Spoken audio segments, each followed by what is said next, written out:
Welcome. Do you want to elevate yourself from low self-esteem?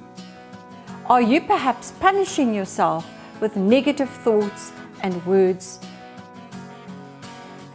I'm Ellie and I'm from Soul Essence. I'm a life coach and counselor, and I'd like to take you in this video through a few processes that maybe you can write down and enjoy with me.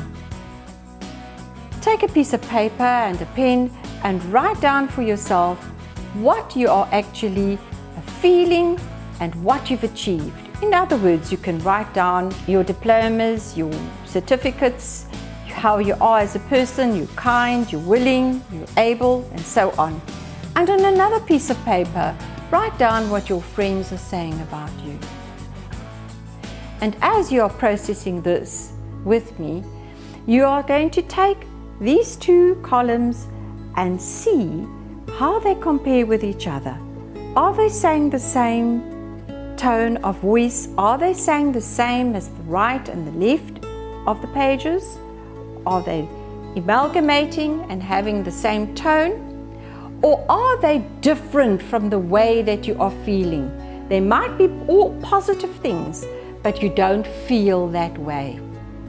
Often, there's a silver lining running right back into your childhood, where maybe you've taken a specific word that your parents have said to you, and you have taken ownership of it, and have traveled right your whole life into your adulthood with this negative thought. Example, maybe you haven't done well in one of your tests at school, and you've shown this to your parents, and your parents shunned you off and said, you can do better. You're really not trying your best, and you felt very small and low. Or maybe your parents kept on saying the same words over to you, over and over, so that you took ownership of those words, and you just simply have lived your life according to the words, and you traveled with this. That could be a huge problem. But all of these things can change for you through certain ways of being able to help yourself with affirmations, with meditation, with looking at the negative into a positive way, with weeding out these negative thoughts and bringing them into a positive light. For example, you can take affirmations and write down what you would like to be. You'd like to be confident. You'd like to be positive. You'd like to be a go-getter.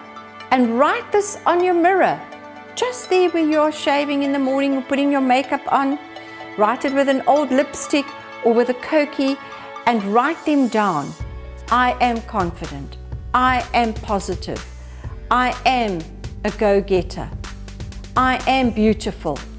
And these words you repeat to yourself as soon as you get up in the morning. You affirm yourself. The second thing possible is to meditate, to lower the energy in your body, to quieten your mind, and not to live in that stressful realm all the time.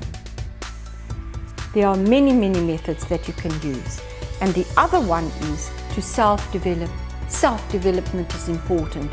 To put aside a certain time where you can realize your dreams through courses, to improve yourself, to get out of the habit of feeling this low self-esteem and this low self-worth. Look at the value system of yourself.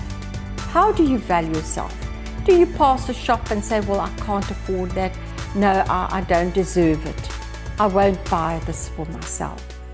Do you ever buy yourself a present when you've completed a certain action or a certain program and have been successful at it? To reward yourself is also important.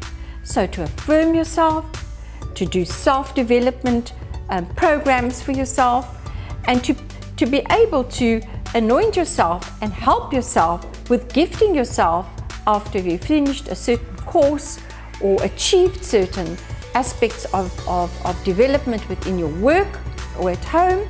That's important as well. These things are all important to elevate the self-worth. In the Enneagram, which is more than 2,000 years old, developed by the Greeks, They had this man standing with his hands open like the Michelangelo man, and they used this with a circle around with pointers from 1 to 9. And they projected personality profiles for each individual runs along these 9 elements. And a lot of the times, the low self-esteem and the guilt and the self-worth is always in a certain number.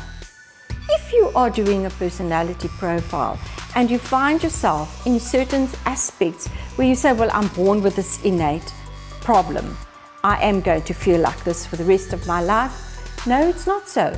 You can elevate yourself. You can improve from that by actually looking at the strength and the weaknesses of that personality that you are in. And you're able to empower yourself by the good part of your personality and elevate the weaker parts of your personality. Sometimes it's good to do a SWOT analysis. Your strengths, your weaknesses, your opportunities and your threats. And look at the opportunities and the possibilities that are available to you. Don't only look at the threats that are there always and focus on that point. Look at your strengths as well. What strengths do you have? And what opportunities are availing you to be able to even move forward? Plan your life. Make a process so that you can overcome your low self-esteem, because it is available and there are opportunities to progress from there into a confident person. And that's where you want to be. So have a look on the internet, look at the programs that are available further along the way. I'm speaking about communication and so forth. Maybe there is a different link that you'd like to look at, and contact us. We're here to help.